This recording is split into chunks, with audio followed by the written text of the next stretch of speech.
I look at the education of children as all of the stakeholders who are involved in it. It's like we're on either side of a footbridge, and we have schools on one side and everything that goes around public schooling on one side, and on the other we have everybody else, out of school, museums, after school organizations, community-based organizations. And very rarely do we meet in the middle and actually stay there. There's common goals here that we can't forget. So everybody has the rhetoric about 21st century skills and dispositions and what we want young people to be like in civil society.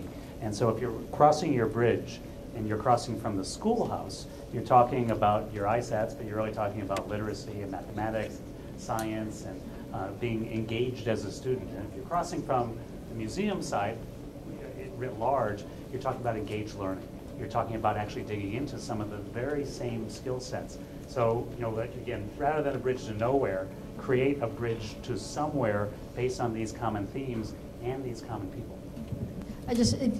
Taking your metaphor about sort of crossing the bridges, and so in my own mind, I see this bridge and I see it over, very nice water, right?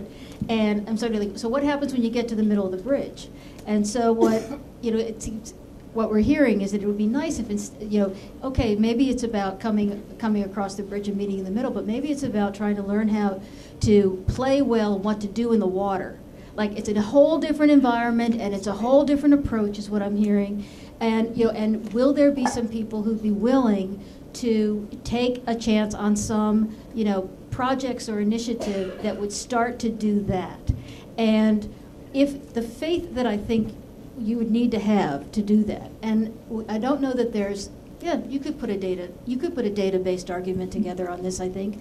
Look at kids who do well on the tests because they're not worried, the schools aren't worrying about taking to the tests. It's because these kids have resource-rich lives and experiences and opportunities. And then guess what?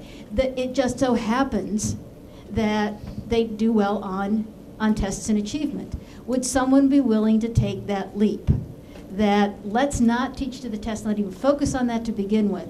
Let's focus on what we know works, make that happen, and see what the results are.